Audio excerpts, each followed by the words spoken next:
મિત્રો આજે જે આપણે ગાદલું બનાવવાના છીએ આ છે ટેલ્લી લેટેક્સ માંથી બનેલું ગાદલું. ગાદલામાં સૌથી ઉપર 2 ઇંચનું નેચરલ ટેલ્લી લેટેક્સ આપણે યુઝ કરવાના છીએ. એની નીચે કુલ જેલ પ્રોફાઇલ ફોમ આવશે. ત્યારબાદ નેચરલ કોયર એટલે કે કાથી યુઝ કરવાના છીએ અને સૌથી નીચે બેકકેર બોન્ડેડ ફોમ આવવાનું છે. ગાદલાના કવર તરીકે આપણે મિલાન્જ ફેબ્રિક યુઝ કરવાના છીએ અને ગાદલામાં સૌથી નીચે એન્ટી સ્કિડ સરફેસ યુઝ કરશે.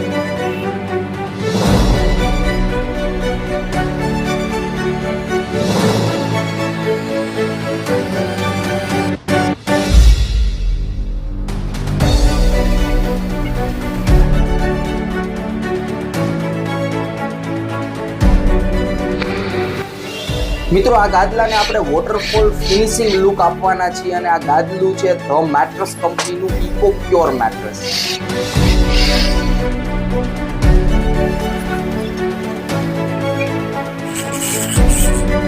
મિત્રો આપનું સ્વાગત છે મેટ્રેસ મેન્યુફેક્ચરિંગ વિડીયો સિરીઝમાં. અત્યારે આપણે આવ્યા છીએ ધ મેટ્રેસ કંપનીના મેન્યુફેક્ચરિંગ યુનિટની અંદર જે અમદાવાદ સિટીની અંદર આવેલ છે. મિત્રો આજે જે ગાદલું આપણે બનાવવાના છીએ આ ગાદલું 4 લેયર મેટ્રેસ છે એટલે કે 4 અલગ અલગ લેયરમાંથી બનેલું ગાદલું છે અને ખાસ એક લેયર આની અંદર આપણે જે યુઝ કરવાના છીએ એ છે ટેલ્લી લેટેક્સ. મિત્રો ટેલ્લી લેટેક્સ એટલે 100% ઓર્ગેનિક નેચરલ લેટેક્સ. લેટેક્સ એટલે મિત્રો રબરનું જે ઝાડ છે એમાંથી જે રસ નીકળે એમાંથી બનાવવામાં આવે અને લેટેક્સમાં પણ ઘણા બધા પ્રકારો હોય છે જેમ કે સિન્થેટિક લેટેક્સ આવે છે, બ્લેન્ડેડ લેટેક્સ આવે, નેચરલ લેટેક્સની અંદર ટેલ્લી લેટેક્સ અને ડનલોપનું નામ તમે સાંભળ્યું હશે. તો આ મિત્રો ટેલ્લી લેટેક્સ છે. જેટલા પણ નેચરલ લેટેક્સના પ્રકાર છે ને એમાં સૌથી બેસ્ટ ટેલ્લી લેટેક્સ હોય છે જે આપણે આજે યુઝ કરવાના છીએ ગાદલાના કમ્ફર્ટ લેયરમાં. એટલે કે ટોપ લેયરની અંદર આપણે 2 ઇંચનું ઓલમોસ્ટ 2 ઇંચ જેવું છે ટેલ્લી લેટેક્સ યુઝ કરવાના છીએ અને એ પણ પિનવોલ વાળું છે. એટલે કે આની અંદર છે ને નાના નાના છેદ આપેલા છે જેને કારણે એર સર્ક્યુલેશન પ્રોપર થાય અને આનો ફીલ છે એ તમને માઇનોર જમ્પિંગ વાળો બાઉન્સ બેક વાળો મળવાનો છે. અને ખાસ આપણે જોઈએ ને તો લેટેક્સની કમ્પેરિઝન ફોમ સાથે કરીએ નોર્મલ ફોમ સાથે તો ઓલમોસ્ટ આનો જે ફીલ છે ને લાંબા સમય સુધી સેમ મળે એઝ કમ્પેર ટુ નોર્મલ ફોમની કમ્પેરિઝનમાં. અને મિત્રો આ જે ટેલ્લી લેટેક્સ છે એ ઓલમોસ્ટ આપણે જોઈએ તો ગોલ્ડ સર્ટિફાઈડ છે. ગોલ્ડ સર્ટિફાઈડ એટલે કે ગ્લોબલ ઓર્ગેનિક લેટેક્સ સ્ટાન્ડર્ડ એના દ્વારા સર્ટિફાઈડ કરેલું લેટેક્સ છે જેને કારણે 100% આપણે ઓર્ગેનિક આને કહી શકીએ આ નેચરલ લેટેક્સ. અને મિત્રો નેચરલ લેટેક્સની નીચે જે આપણે ફોમ યુઝ કરવાના છીએ આ સેકન્ડ લેયર ફોમ છે એનું નામ છે પ્રોફાઇલ કુલ જેલ ફોમ. એટલે કે આ પ્રકારની પ્રોફાઇલ બનેલી હોય છે ફોમની ઉપરની બાજુ ડિઝાઇન હોય છે આ પ્રકારની જેને કારણે થાય શું કે એર ગેપ બને. ઉપર લેટેક્સ આવી જાય એની નીચે આ કુલ જેલ ફોમ આવી જાય. ઓલરેડી આ ફોમ છે એ થોડુંક ઠંડુ રહે નોર્મલ ફોમની કમ્પેરિઝનમાં અને આની ઉપર એ ટાઈપની ડિઝાઇન બનેલી છે અને કોન્વોલ્યુટેડ ફોમ પણ કહેવામાં આવે છે કે તમે ગાદલા ઉપર સૂતા હોય તો શરીરનું વજન સરખા પ્રમાણમાં વહેંચાઈ જાય. સાથે સાથે શરીરમાંથી જે ગરમી નીકળે છે એ ગરમી આની અંદર જશે પરંતુ ગરમીને પણ પૂરતા પ્રમાણમાં વહેંચી નાખશે કારણ કે એર ગેપ્સ બનવાના છે અંદર. તો ગરમી રિલેટેડ ઇસ્યુઝ આ ગાદલાની અંદર મિત્રો આવવાના ચાન્સીસ બહુ ઓછા રહેવાના છે કારણ કે ઉપર ટેલ્લી લેટેક્સ છે એ પણ પિનવોલ વાળું અને નીચે છે કુલ જેલ પ્રોફાઇલ HR ફોમ. એટલે 2 ફોમનું સ્ટ્રક્ચર આપણે જોયું. સૌથી ઉપરના બંને કમ્ફર્ટ લેયર હતા. હવે મિત્રો એની નીચેનું જે લેયર છે એ પણ ખાસ અને નેચરલ છે.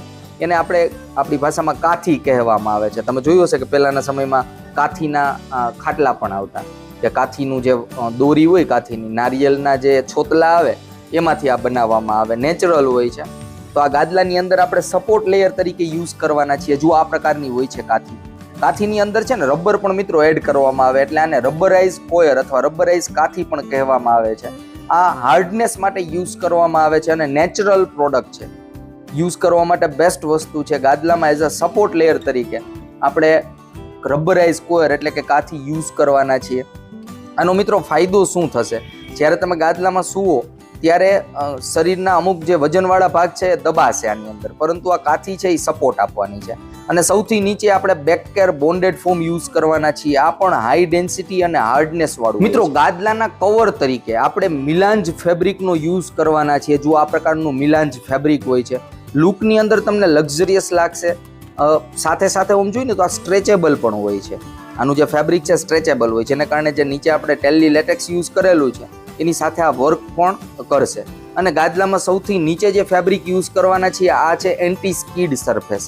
એટલે કે ગાદલું એક જગ્યાએ આપણે રાખેલું હોય તો મૂવમેન્ટ નહીં કરે, થોડું ઘણું નીચે ચોટેલું રહેશે. તો એન્ટી સ્કીડ સરફેસ આપણે ગાદલામાં નીચેની બાજુ યુઝ કરવાના છીએ.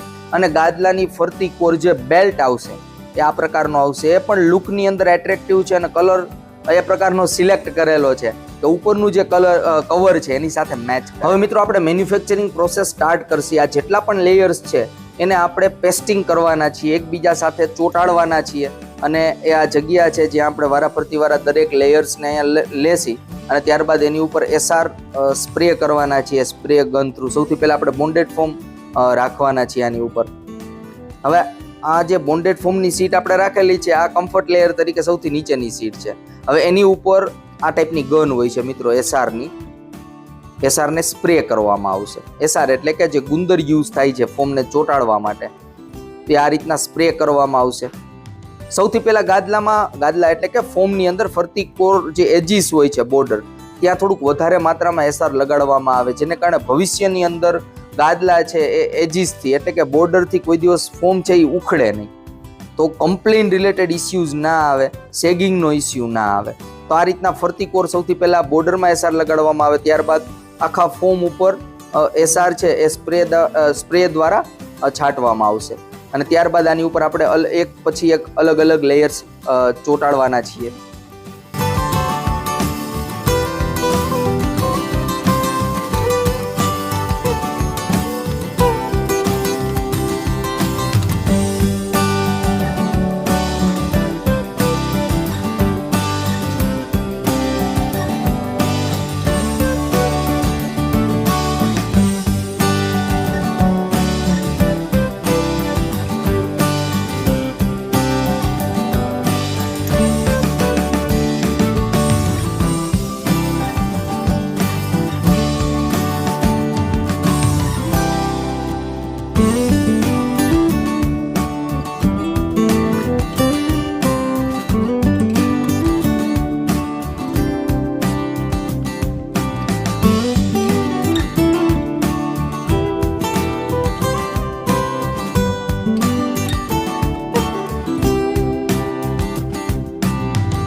મિત્રો 4 લેયર્સ પેસ્ટિંગ થઈ ગયા છે, એટલે કે પેસ્ટિંગનું વર્ક કમ્પ્લીટ થઈ ગયું છે.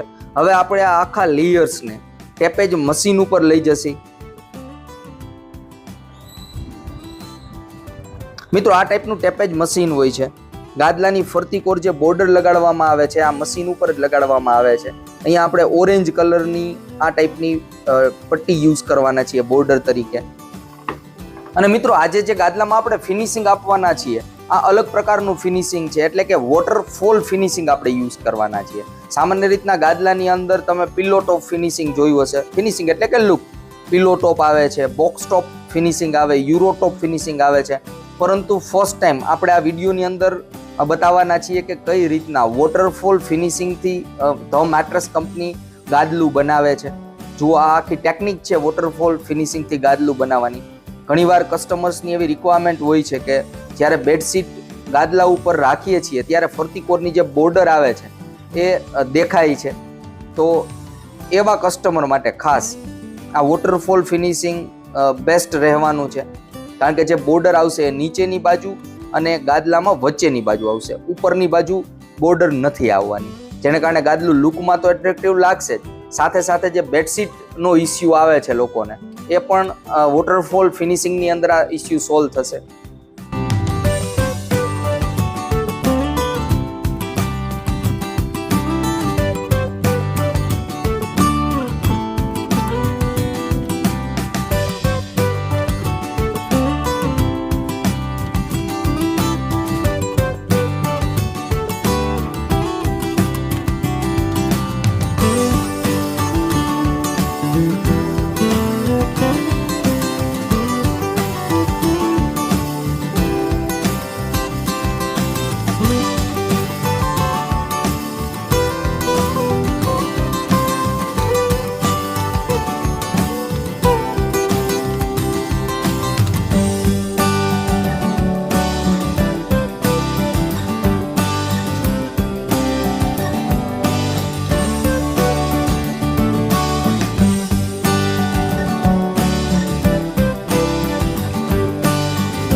મિત્રો ગાદલું બનીને રેડી થઈ ગયું છે. આ ગાદલું બનાવવા માટે ઘણી બધી સ્કિલની રિક્વાયરમેન્ટ પડે.